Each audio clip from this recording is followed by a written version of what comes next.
Welcome everyone to an episode of the Old Timers Comic Book Show.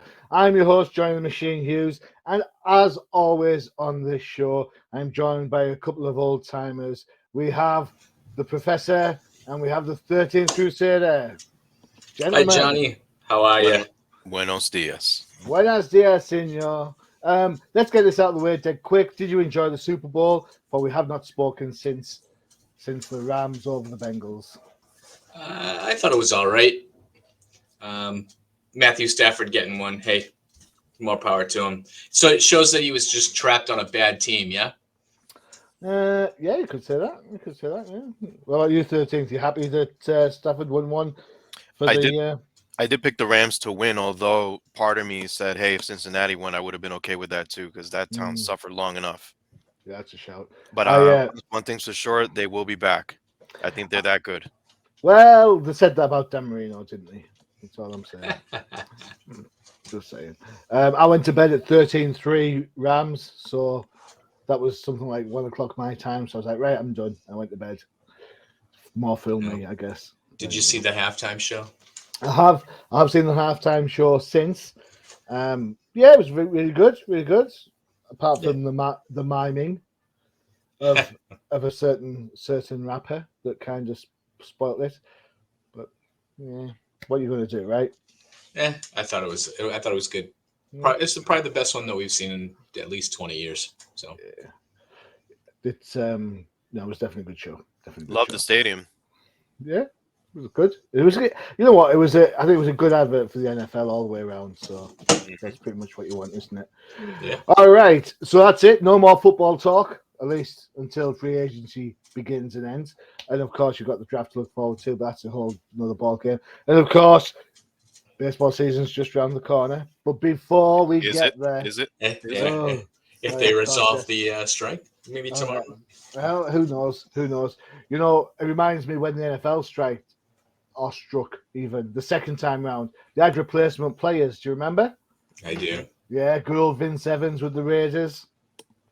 Well, this isn't the first time the baseball's been on strike either, so You never know. And replacements are kind of what we're talking about this time around.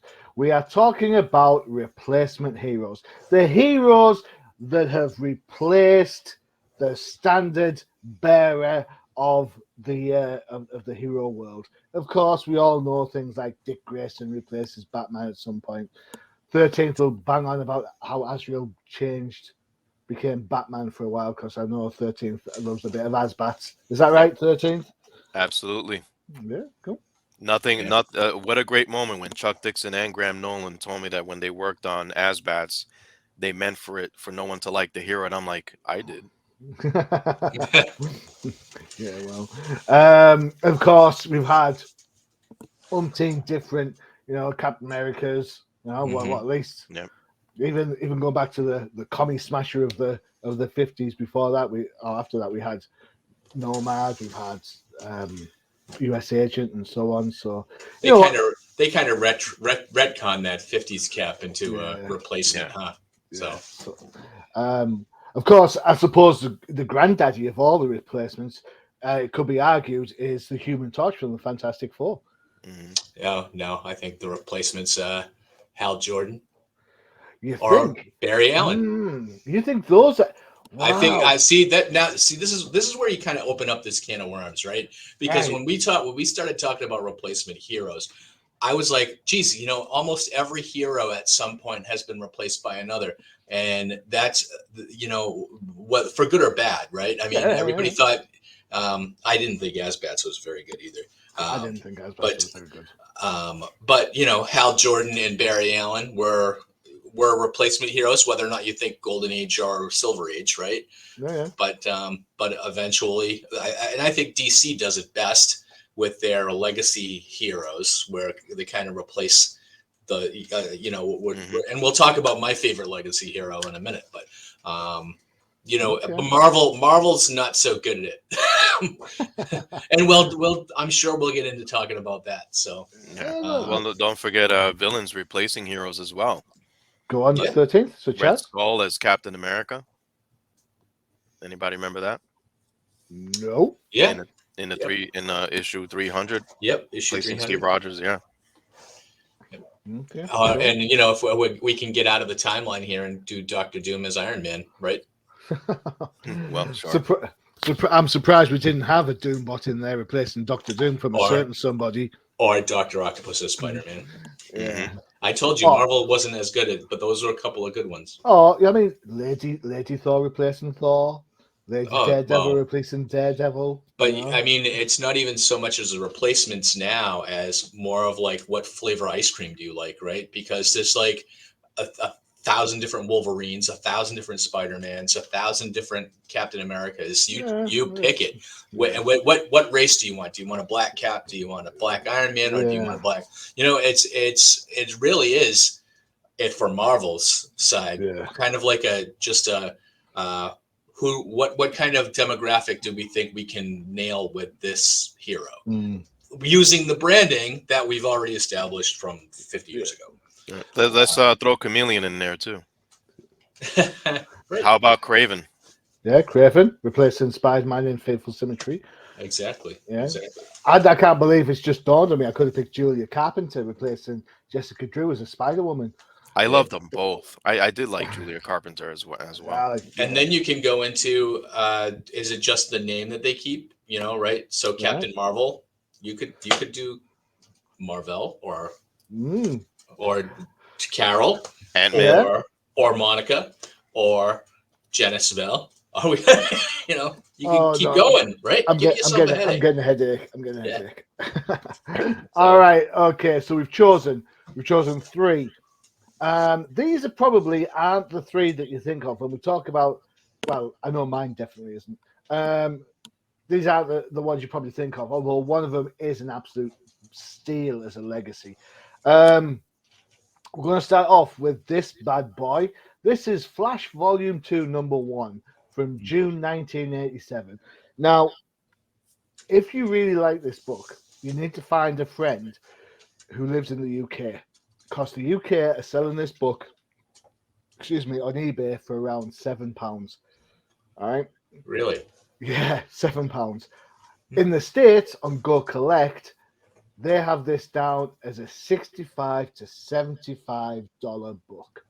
that's probably more along the lines that I was thinking of too. Yeah, so if you want this book and you know someone in the UK, hey, how you doing? I'm sure someone can pick this book up for you at a price less than $65. But there you go. It's written by Mike Barron, art by Jackson. I always say Hughes, but someone will tell me I'm wrong and say it's Guisi, but whatever. Or Geis, even Jackson Geis. Larry Malstedt is on inks. Steve Haney is on letters, and Carl Gifford is on colors. Professor, this is your choice. Yes, yes, it is. Surprise, surprise. I picked a DC book. Dum dum This dum. so and this goes to my argument. Like when we started talking about replacement heroes, is that I don't think Marvel particularly does it very well, Mhm. but I think DC does legacy characters excellently, and I think this is the best example of a hero kind of picking up the mantle and actually adding to the legacy as opposed to being a kind of like a second rate type replacement. And Okay. you could just think Batman, Superman, anybody, anytime they've replaced them, they've never really taken the book to new heights. This let's remember they canceled Flash out from Barry Allen, but like right before Crisis started, and then killed him off. Rather, I mean, he had a heroic death or anything, but let's not pretend that Flash was beaten down the door sales wise, right? I mean, he got canceled for a reason. So having this book relaunch with Wally West in the title, and it was kind of a natural progression that we really hadn't seen prior to this, with the kid sidekick getting the promotion pretty much, right? Mm. Or picking up the mantle. And here, and I can already tell why this book isn't going for as much overseas or really a $65 book, because this isn't Wally West's first appearance as Flash. That was in Legends. Well, actually, the first appearance as the Flash was Crisis on Infinite Earths number 12. Like right at the end, right? Yeah, I Yeah. googled it. I checked. Wally Okay. West's first appearance of all time as Wally West is. Anyone take a guess? Is it Flash 118? No, 113? no. I'm not guessing. 111? 110. There Oh, you Okay. go. close. I knew it was in the one somethings. I know you were going to get it. And Yeah. that's really early in Barry's run on Flash, right? Because it changed from Showcase. because the Yeah. first issue of Flash was like 104, right? Or 105. One 101 with the Mirror Master, if I'm not mistaken. There you go. Check okay. it out. So 10 so Yeah. 10 issues in you get this kid sidekick. So here, I think that Mike Barron introduced a bunch of different concepts into this book that I thought really was great. And one of the I would say one of the signs of the Wally West Flash is his need to consume calories, which I Yes. thought was great. It was like, well, of course he should have to do that, right? Because he's got a super metabolism, and they show him with the big pile of double cheeseburgers here, um, and that's throughout the book. You see, as soon as he runs across to Seattle to deliver the heart for the heart transplant, he Yep. instantly collapses because he ran too far too fast. And here they do mention that this is a really kind of powered down version of the Flash, where before Barry could run at the speed of light, so could Wally, and now he can only run 700 miles an hour, which still is pretty super powered, but it lends a little drama to this issue because now he's at a time frame that he needs to get from one side of the country to the other in a specific time frame before the heart goes bad.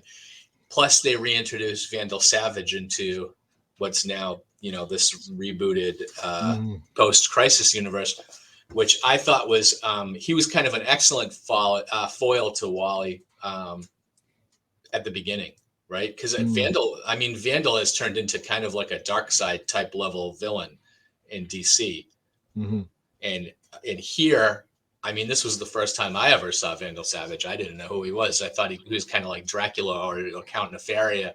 To be honest, I didn't know who the heck he was. But this issue I thought was great. This was my jumping on point for the Flash. And to be honest, every time I go back and read an old Silver Age Barry Allen Flash book, other than the Rogues Gallery, I thought Barry was pretty boring, to be completely and totally. You can't say things like that. Yeah, I know. But this was a great debut issue for Wally. But I think that and I'm sure you guys will agree with me, great big things are yet to come for Wally in this book with Jeff Johns. When Jeff Johns gets on this book, this book goes to the stratosphere for me. I don't think it's. I have a different point of view on that one, but we'll get to it when I get there. So, Okay. What do you think about the art? So with Jackson, and I say Guise, but I don't know, it's probably wrong too. I thought this kind of looked more like Greg LaRocque, like going like I think that, and he actually becomes the artist later on. But I was like, this doesn't really look like Jackson. Like, if you look at the bottom panel that we're looking at there with Vandal Savage, and there's a couple of side profiles of Flash that I was like, I think this looked kind of like either Greg LaRocque or was it William Messner Loebs? See, that's the guy I remember on this book. Okay, yeah, it's one of them. One of them. So Greg LaRocque's the artist, but for me, this book didn't start taking off till Messner Loebs came on it. Okay. Up until that, it was just standard fare, other than the fact that he's poor and he has to eat. That was it. Yeah, well, and that other page of Vandal Savage, that looks more like Jackson Guise's art to me. That panel there, but the rest, like the Flash, like up the top right hand corner, that doesn't look like Jackson Guise's art to me. That looks like, like I said, either Loebs or Greg LaRocque. I think the art was really good. They make Flash look athletic and thin without being bulky. And then that's how he's supposed to look. He looks, and of course, in that panel, he looks like he's 9 feet tall. But to be fair, I think he looks taller in that panel. This top panel here, as opposed to that one. But he looks long and lanky, right? Yeah, which is a far cry from when you see him kind of stood still there where he looks totally bulky and short legged. It's like, whoa, what's Yeah. going on? What's going on? Yeah. Okay. Yeah, So that's good. maybe the art's like touch and go, and I think maybe, I mean, look at that panel down lower. That does not look like Jackson Crease's art to me. That looks Well, like this is. someone either fixed it or ghosted it or something like that after the fact. I think this is a problem with someone like Grease is the fact he can be so iconic at times that Yeah. he's so far out of the house style that someone has to go in and make Mm. amendments to bring it back in line. Um, some of the, I mean, that panel there with the flash running doesn't work for me. None of that page works for me. Look how big his chest is compared to his legs. But then you see panels like that and you think, wow, that's really good. And as we mentioned, the one where he's just hitting the hospital, that one, brilliant. So I think there's definite some perspective issues going on. But hey Yeah. ho, a few from the cheap seats and all that. 13th, were you a Wally West fan? Not at first. And the reason for that was because at this time, people were still reeling from the loss of Barry Allen. Mm. And then you have the Legend series where Wally West is trying to emerge from the Flash's shadow and then eventually becomes the Flash and realizes what challenges were ahead of him with that. Mm, Also, remember, Wally at one time struggled with his own super speed. The mm, more he was using speed, the more it was hurting him, and to a point where he had to kind of retire. yeah. So at this point in time, if people were not too familiar with what was happening with him as Kid Flash, um, to find out, you would have had to go into the pages of the Teen Titans. Mm, So what I'm trying to say is like Marv Wolfman and George Perez really developed those characters when they kept it within the Titans. mhm, Mm. So you go through all that history, you go through Crisis, you go through Legends, and now this is it. At this point in time, no one knew that Barry Allen was going to be gone for a long time, mm, right? So there's that. When this issue came out, I reluctantly bought it because as a fan of the Titans, I wasn't too wild about Wally West on that book. right. So now here he is in his own solo book after everything that's happened, and I'm like, whatever, I'll give it a whirl. It's a number one. It's a new era. DC was making loads of changes throughout its universe. Things weren't the same as before, so Hmm. gave it a whirl. Um, Mike Barron, for those that are not familiar, wrote Punisher Mm. for quite some time. So I thought he did an awesome job of developing the Punisher, bringing him from some cheap rate criminal in the pages of Spider-Man, and then in the Punisher, he brought that character to life. Hmm. So bearing that in mind, and then I called it Jackson Geis. The pencils weren't too bad. The introductory panels with the Titans, Hmm. the familiar cast of characters. At the time, he was dating Magenta. So like, okay, so this is that segue. Things are going to change. He's on his own. He left the Titans Tower. He's going to move to Brooklyn, and the Titans are sending him off. And now he's going to start his own venture. And he joins the Justice League shortly thereafter this issue. So Yeah, he joins Justice League Correct. Europe, doesn't he? Correct. yes. So things were on the up and up for Wally West, although his powers at this time were limited. At Hmm. one point, he was able to outrun or keep pace with Barry Allen himself. Hmm. So there was always high hopes for this character, but now they're taking all those truths and putting them into action here. But what Mike Barron does with this issue is he tones that down. He brings you into the day in the life of Wally West Yeah. and how he's not afraid to do things differently than Barry Allen. So this wasn't your father's Flash or your Hmm. grandfather's Flash. This is a Flash for a new generation. And I appreciated that. What I didn't like from the book is probably my only knock, and it's just a personal thing for me. I cannot stand Vandal Savage. I don't care who draws him. I don't care who writes him. I don't care in what capacity. I'm just not a Vandal Savage fan. I have tried. And when I read this book again, I'm like, oh man, I forgot that Vandal Savage was in here. But overall, it's a down to earth story, Yeah, yeah. and that's probably a nod to Barry Allen because at one point or another, there were plenty of stories of Barry Allen with down to earth stuff at home, dealing with Mm, Iris, his humanity. and this is a hint of Wally West trying to live up to that standard, and that's what the Flashes were all about. Okay, so I don't understand something then, because I read this book. Help me out. At the beginning of at the beginning of the book, he's saying that I'll move the heart from one place to another for you. That's fine. What's Right. in it for me? I want some cheddar cheese. And then he turns around and says, "You need to pay my health Health, bills." But health then it's like, insurance. yeah, but it's Yeah. like, wait a second, you heal at super fast speeds. His That's Well, powers were not the same as it was at one point. but that it was one says of the things that confused me too, it says because that later in the was it says later in the book when he's got his fractured hand, he's like, "Oh, I've he just can let it." choose. He was like, I can choose to heal it. That I was like, really? You Ah, can choose to heal or not? okay, The cool. more he expended his super speed, the Yeah. more was kind of taking from his, life pretty much. That wasn't addressed until later on.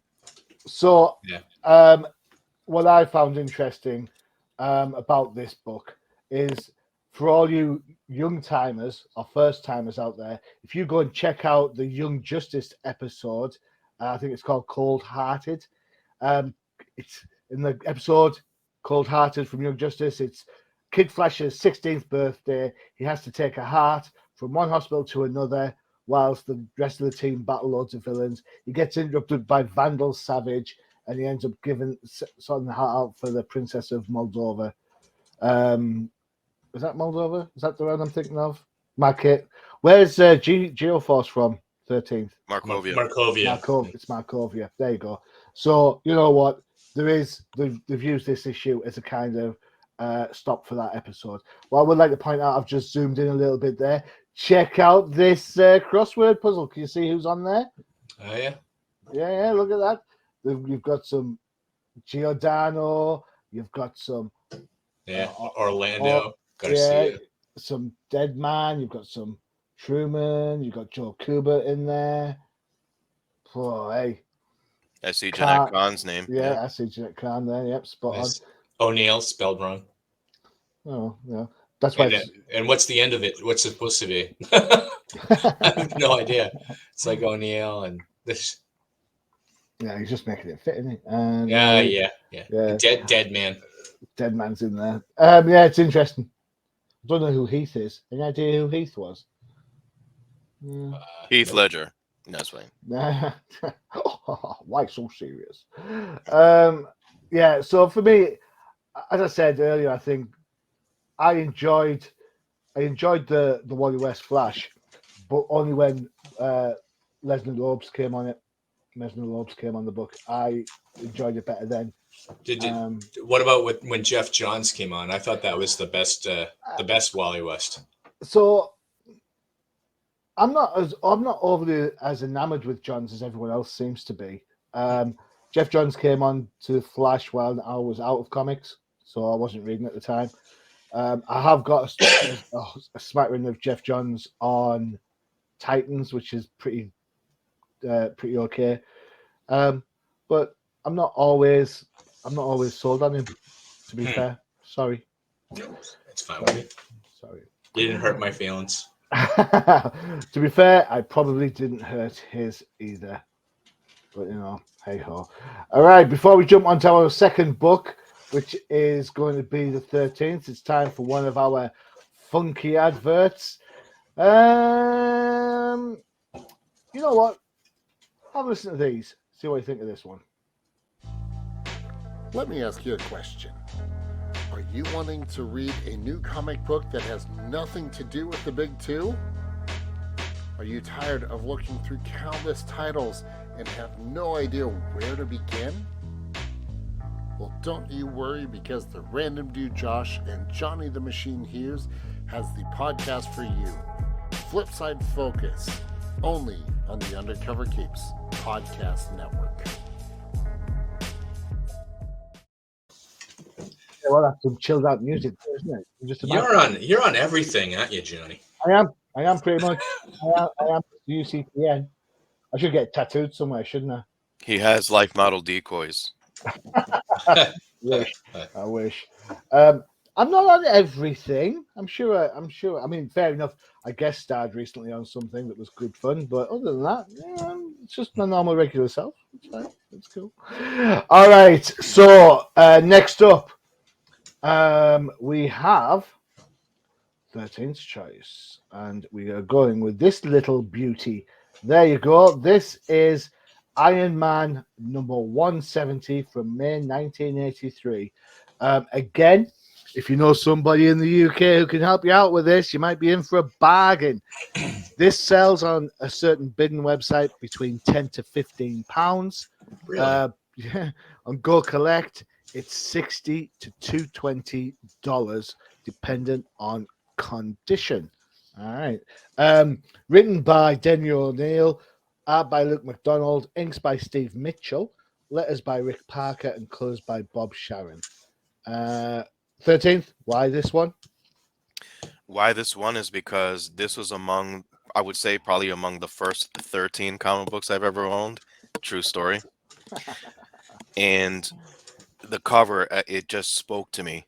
And once I opened the book, the only thing I knew about Iron Man at this point were the Marvel superhero cartoons with Tony Stark, All right. and then the occasional appearances here and there, like in Marvel Team Up and things like that, Avengers. Mm-hmm. But when it came to the solo run, I didn't really delve into it as much until I started getting this issue. Mm-hmm. And this was like a kind of a jumping on point for me. And I'm like, what's happening? So I learned that Tony Stark was an alcoholic. He couldn't drive in the armor, so to speak. Mm-hmm. But his best friend, in essence, in Jim Rhodes, kind of had no choice but to pick up the armor and Mm-hmm. take it from there. One of the things that I loved from this era was this trio of creators here with Denny O'Neil, Luke McDonald, and Steve Mitchell. Mm-hmm. And these guys held Iron Man down for a good couple of years. The writing was solid, the plot was solid, and like I said, it lasted a couple of years. I love the pencil work. Um, I thought that this era of Iron Man to me with Jim Rhodes was interesting in the fact that where you take someone who was an original member of the Avengers and Iron Man, Mm-hmm. his legacy and his downfall Mm-hmm. was was definitely a spin that I didn't really expect. So Tony Stark had his, history with alcoholism well before this issue. Mm-hmm. Hmm. But this was kind of like the climax of that, where the guy can't even get up from the floor anymore. Mm-hmm. Jim Rhodes has kind of given up talking to him to kind of like, look, man, what are you doing? What are you doing? Well, you know what? I'll take it. Um, although he was a replacement, you could say for Iron Man, I feel like Jim Rhodes held it down. Some of Mm-hmm. the stories in the run with Denny O'Neil were a little offbeat, but the main premise of him having to replace Tony Stark because he couldn't handle it, I like I said, was interesting. Jim Rhodes ended up becoming an Avenger, and Mm-hmm. history will show us he became War Machine. He was just a vital part in Tony Stark's world. But now in this era with Denny O'Neil, we're living in Jim Rhodes' world Yeah. and facing Iron Man's rogues, new challenges, what it meant to wear the armor. I liked all of those things. So, Right. but like I said, this cover really spoke to me, and some of the words that even Tony Stark said eventually, where Iron Man is who wears the armor. It Mm. didn't have to be Tony Stark, according to Tony Stark. Yeah. So Marvel went ahead with that move because with the alcoholism of Tony Stark, where are you going to go? You're almost writing yourself into a corner. Yeah. And I felt like this was one way out that would make sense, and it was organic. This Mm-hmm. wasn't Jim Rhodes' first appearance, No. where he Do you know just what? popped out of nowhere and said, "Hey, you wear this and go out there and fight, this criminal." Do you know what Jim Rhodes' first appearance was? I think it was Iron Man 118. Let me check my notes. It most certainly was. Well done. Yeah. Yeah, check you out. So Jim Rhodes had been around for a bit, and that's what I liked about it. Mm-hmm. Like I said, it was organic. This wasn't some guy that worked at Stark International where he just said, Stumbled "Hey, you across get up it. off the desk Yeah. and congratulations, you're Iron Man." Yeah. So again, I have more sentimental feelings with this era of Iron Man strictly because this is where I started delving into the Iron Man run for a while, all the way through issue 2 and change. So Denny O'Neil stayed a little bit past issue 200, but Mhm. this the artist and the inker hung in there for about 20 something issues. So this was Iron Man for a couple of Mhm. years. No one knew when Tony was going to come back, and Yeah. Yeah. everyone knows issue 200 when he dons his Silver Centurion armor, my favorite, and comes back officially as an Iron Man, and Jim Rhodes is still there alongside him. So So you've made an interesting point. When it comes to replacement heroes, the fact is it's an opportunity for writers to tell um, stories using the same characters, the same kind of villains and whatnot. But Mhm. because the guy or the girl in the suit is different, the reactions are different. It yeah, feels fresher, correct? right. Like I Yes. said, it was organic. Yeah, yeah. Professor, well, Yes. how do you feel about this run on Iron Man?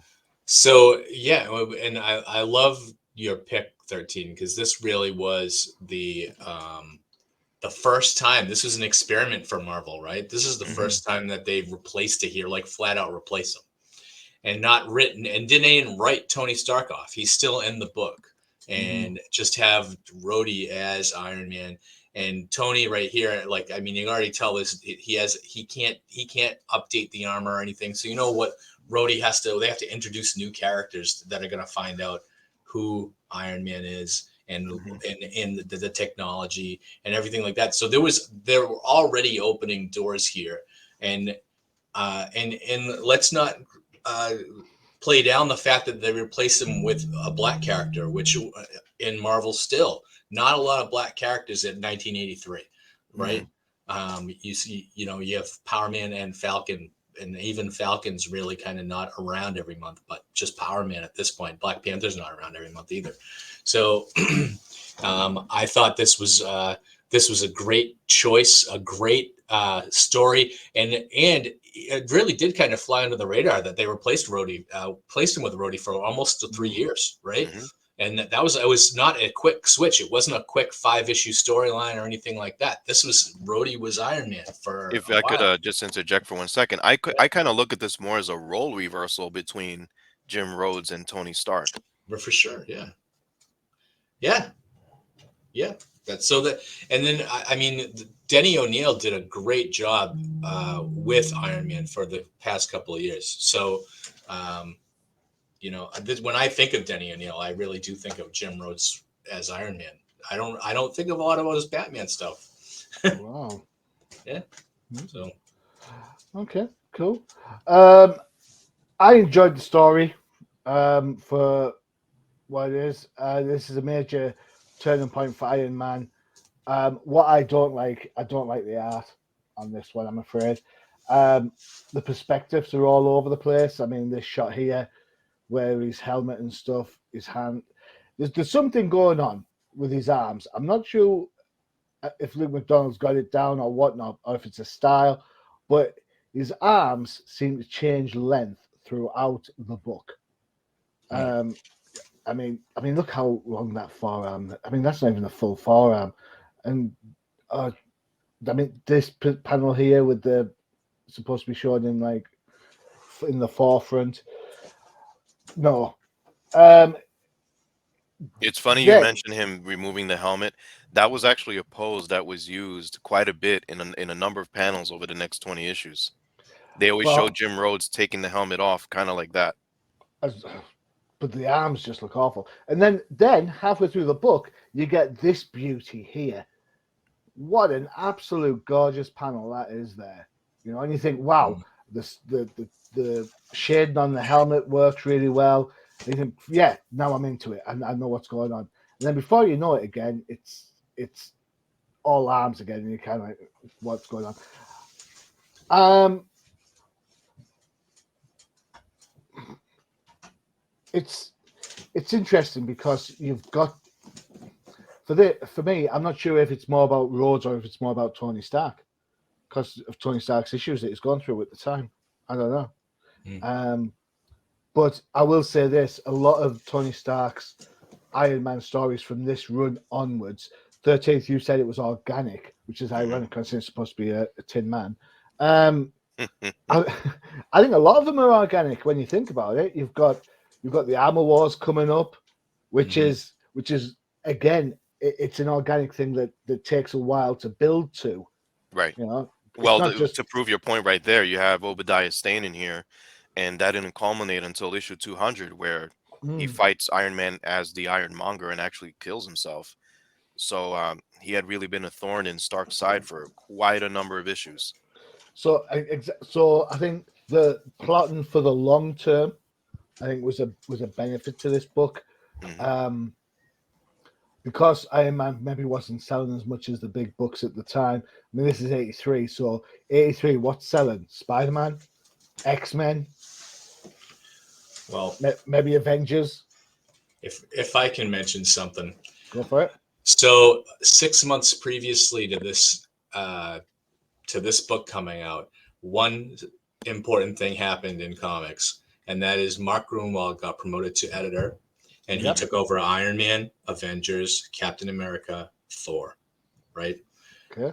And the continuity within 6 months tightened up between those books so much that Iron Man, Tony Stark falls off the wagon here. He's no longer in Avengers. Mm, And in Avengers, they remark for 3 months, where's Tony Stark? yeah. Where's Iron Man? He keeps missing the meetings to the point where they actually have a word for word reprint of the conversation at the end of this issue that Rhodey has with Wasp on one end of the phone. And Mm, Hmm. that month's Avengers issue, they do the same scene from the other side where Wasp answers the phone and Rhodey's on the other end and he quits mm, the Avengers. And then going forward, you see, when Captain America leaves the Avengers or he has something going on in his book, he's not in the book, he's not an Avenger. Same mm. thing with Thor. Something happens with Thor, he's not in the Avengers.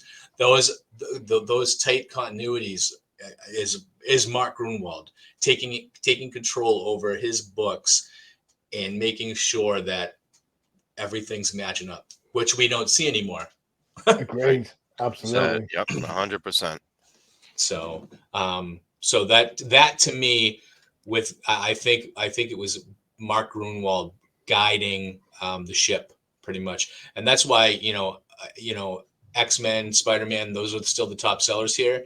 But coming down the pike, you're gonna have Captain America is gonna explode. Iron Man explodes here Mm, Hmm. when Tony comes back, right? Yeah. mhm. So it's all this, then we see West Coast Avengers coming up too. So that's all this stuff in the early '80s, mid '80s. Continuity becomes king again. Right. So it should. So it should. So yeah. So there you go. An interesting jumping on point then for Tony Stark fans One or for hundred Jim Rhodes percent. fans. Yeah. Hmm. I mean, 13th nailed it. Jim Rhodes doesn't go away anywhere. You know, he's been a West Coast Avenger. He's been an Avenger. He's War Machine.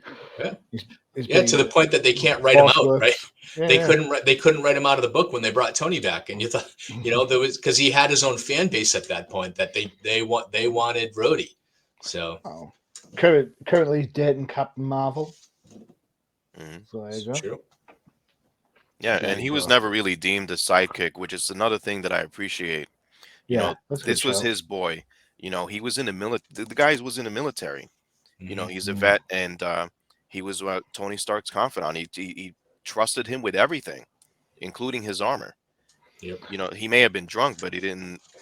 He wasn't reluctant about it. He didn't feel bad about it, and he knew he would do a good job. I mean, in this issue, obviously, he was brand new. It was driving a new car, but eventually, Jim Rhodes was as good an Iron Man as Tony Stark was. So there you go. They became War Machine later on, and a staple in Avengers lore So then and let me ask Marvel you in general.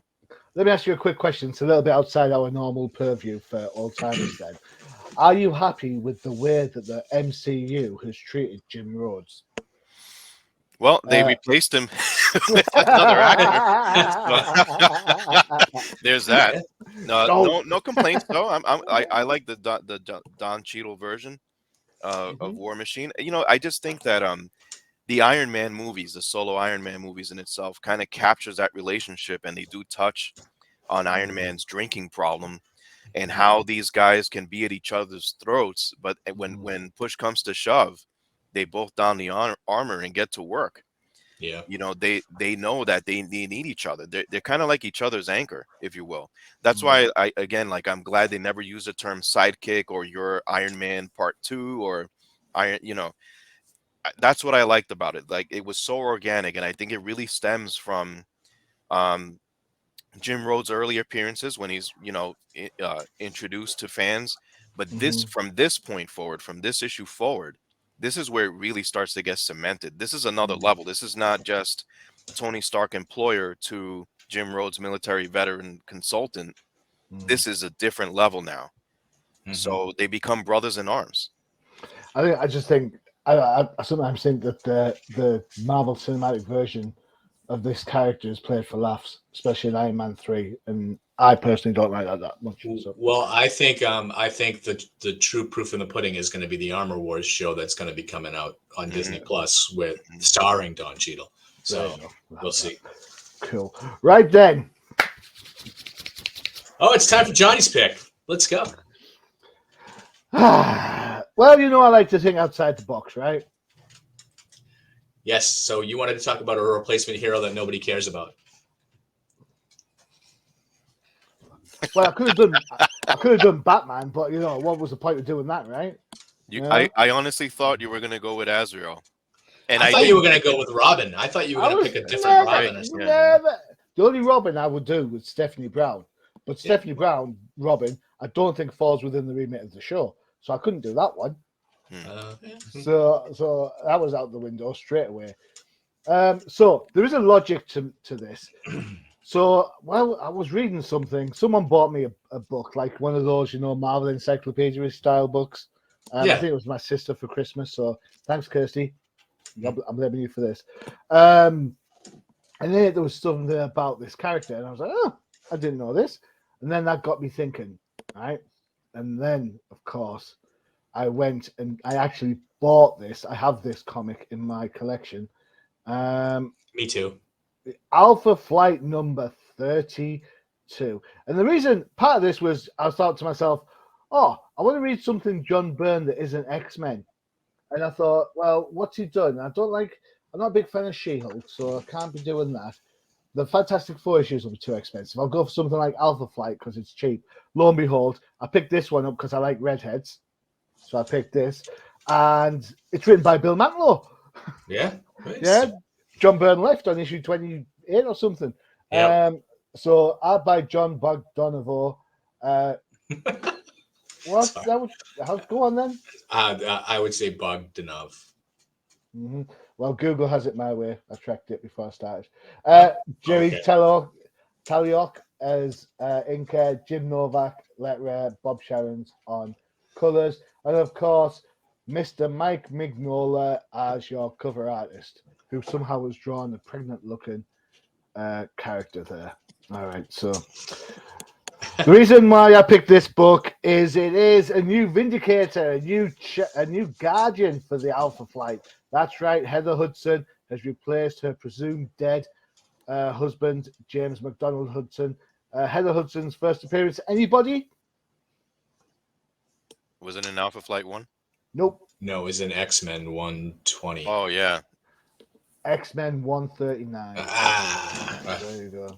that was the second appearance of Alpha Flight. Yeah, but Yeah. she wasn't in the first one, so. Right. So Alpha Flight, for those that don't know, are a Canadian super team consisting of Guardian, Sasquatch, North Star, Snowbird, Shaman, Aurora, and then you also had Marina and Puck as a mix. So it's kind of like think Canada's version of the Avengers more than X-Men, although they did want Wolverine at one point to be in the group, hence him not being around for quite some time and causing angst. So this pretty much is a straight up introduction. You've got the existing character going through the training modes for using the suit that was a husband's. It looks very much Dangeroo in places. We've got Puck. I think there's some sort of unrequited love going on there. Yeah. Colours are a little bit all over the shop for this in this book. But other than that, it sets up things for down the line. Um, and that's pretty much all that happens in it. I quite enjoyed it for what it was. It's characters that I didn't know a lot about. And I always look for new stuff. And we all love Bill Mantlo, don't we? We Mhm. do. We do. That gets you some credit on there. Um, are you guys fans of Alpha Flight? This will be no, and we'll be done with this conversation rather quickly.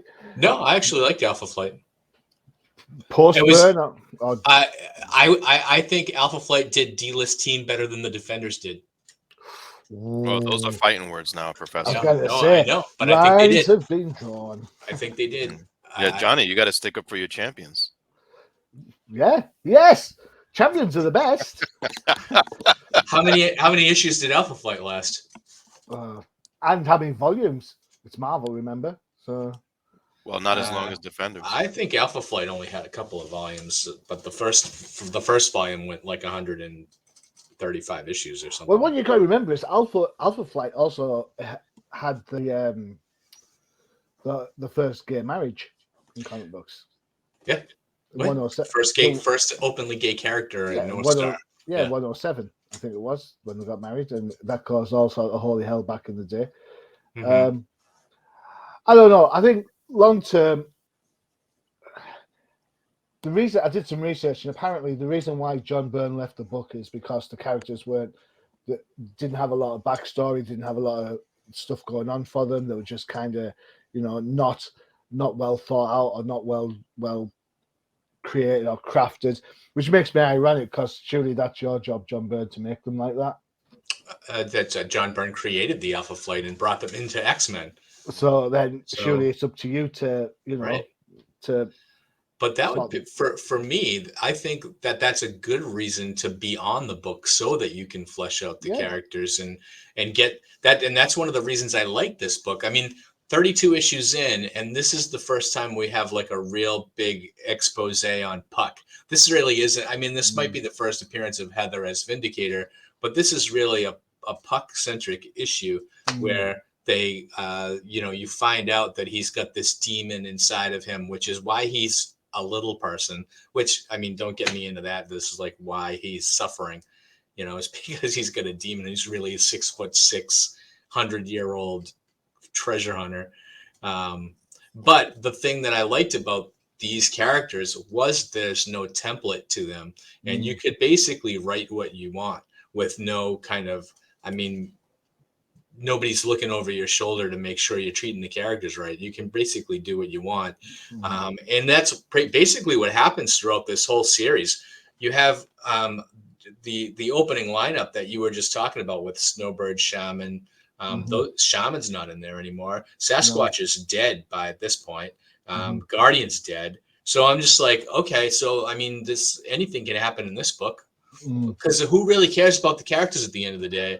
And I think that the directions they took this book in kept the book interesting, and they kept introducing newer characters Mm. and not just rehashing, doing the old Roy Thomas and kind of pulling characters out and redoing them.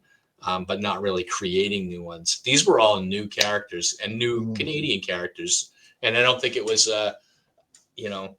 I think that this book here, it could have had a long life, but it did have a semi-long life. Okay. Cool. But I did actually like this book.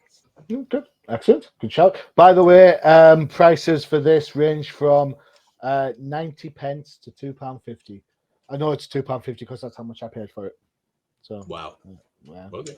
yeah, that's cool. 13th. Are you still there? Yeah, I am. So I love the title of the story, short story. Um, Uh-huh. very quickly on the Heather Hudson Vindicator. Yeah, this is who would have thunk it would have gotten to this point? I just remember like when I've always been sympathetic to Alpha Flight, and that stems from issue one of my favorite covers ever of Alpha Flight. But I Mhm. kind of bowed out of the run somewhere around the fifth issue 15, 16, um, around that mark. So reading this now was kind of like, oh yeah, that's right. But seeing Heather Hudson pick up where her husband left off was pretty refreshing. The first couple of panels to see her there in costume were amazing, except for the glasses. And I'm like, wow, they're really gonna have her keep her regular eyeglasses on? But luckily for all of us, those would be replaced within this very issue. Yeah. She was very nearsighted, so that was cool. But this thing with the demon inside of Puck, I was like, what the puck is going on with this guy? Seriously? I was waiting for that to come out. And then yeah, it did come out. Some spirit comes out there and then hits North Star with his sword. And then his sister makes the comments, he's 6 inches shorter now. All right. I'm like, what are we talking about? You know what I'm saying? Uh-huh. So you got Mr. Jeffries telling Box, hey, go up the launch tube. North Star is 6 inches shorter now, and you guys better watch out. So I'm like, what kind of innuendos are you guys sending here? And then Puck grows, whatever. But to Bud's point, where you get this backstory on Puck as a treasure hunter, I'm like, where did Bill Mantlo get this idea? Because I'm like, this is a sign of like this guy is just a treasure trove of stories. Like I would never in a million years ever picture Puck as a treasure hunter. Never mind having a spirit within him that comes out and attacks Alpha Flight, but Puck has to contain that spirit, and that lends to his um, longevity. But the price to pay is being short. I would never in a million years, or maybe even other creators could have concocted an idea like this. So I got to give credit to Bill Mantlo there. The only disappointing thing for me with this was just kind of like I like the original group of Alpha Flight. So you know, Sasquatch being dead, Snowbird gone, Talisman gone, the Shaman gone. This was kind of like, wow, issue 32. It's like this is who's left, and that kind of gave it a sense of like, is this book dying? So to Johnny's point with Heather Hudson picking up the mantle of Guardian and becoming Vindicator was actually, I think, a very good thing for Alpha Flight. Agreed. So the funny thing is if you pick up the last few issues of Alpha Flight, you'll open it up and not know a soul. Yeah. There's so many there's characters in there. You're just like, who the heck are these people? Yeah. One of the things from issue 1 that I liked a lot, right? Like to me, a lot of things are like baseball. In issue 1, they showed you all the different various levels of the Canadian superhero program. Yeah. Where you go from gamma, beta, whatever, and then alpha. It was kind of like from the minor leagues to the major leagues. Yep. And at this point, it's like, where are the minor league players? Maybe Box was somewhere on beta flight at one point. Yeah, yeah, and you'd think that you would see those characters kind of get promoted up to Alpha Flight, and you never see that. And and Gamma Flight actually became villains, right? All of them were villains, like Diamond Lil, and that's where Wild Child came from, right? And so I think Box was Gamma Flight too, but then Box turned on Gamma Flight and joined Alpha Flight. To your points earlier, if John Byrne introduced these characters in the X-Men, and what a phenomenal introduction that was. That was a great era of X-Men. And then to the point where the fans were like, hey man, who is that group that came out there with the X-Men? And then you get an Alpha Flight run out of it. Yeah. With John Byrne. And you're like, oh, okay, this looks like a very good spin-off, especially like that Alpha Flight cover number 1 is absolutely classic, man. I love that cover. See, I mean, there have been some great covers. I'm not going to lie. Who can forget? Let me just get this for us. I will just quickly give me 2 seconds to find what I'm looking for. Let's just. Whoops. Oh. And who can forget the classic Alpha Flight 17? Let me bring that up for you. Is that the Wolverine cover? It is the Wolverine cover. You're absolutely right. Let me bring it up. Share screen. Picture in your heads, if you will. Wolverine. This Wolverine. Tell you what, baby, worth the weight, right? I mean, that's what I think about when I think of Alpha Flight. You Yeah, know? that looks like the X-Men 120 cover. Yeah, that's a homage cover. Hmm. There you go. And that's John Byrne stealing from himself. Yeah, So can you steal from yourself? I don't know. yeah. So I think there was potential for Alpha Flight, definitely. Did they lose the way when John Byrne left? Maybe. But Bill Mantlo, as you said, 13th, a bit of a creative just pulling all the different aspects into the book. As you said, Professor, because it's not a massive book, you can get away with doing a lot more different things than you'd expect. Right. So, I think it's a winner chicken dinner. And you know what? For a slice of comic book fun, I think you can't go wrong with that, personally. There you go.